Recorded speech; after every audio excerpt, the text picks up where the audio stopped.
এমন একজন নেত্রী আমার মনে হয়, যে নেত্রীর তুলনা শুধু বাংলাদেশে না, পৃথিবীতে বিরল।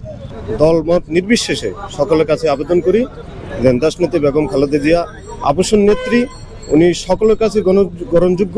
তো আমাদের বাংলাদেশের তিনবারের সাবেক প্রধানমন্ত্রী, তিনবারের প্রধানমন্ত্রী, সফল প্রধানমন্ত্রী।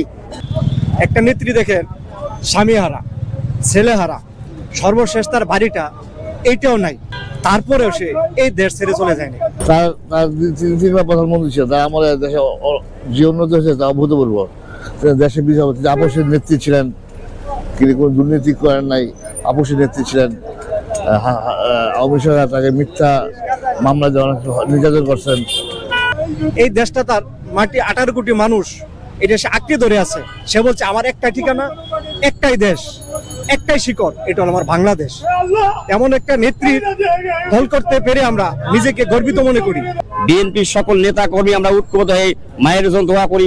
নেত্রী আপসীন দেশ নেত্রী বেগম খালেদা জিয়া, আসলে এটা ভাষায় প্রকাশ করার মতো না। উনি বাংলাদেশের প্রাণ।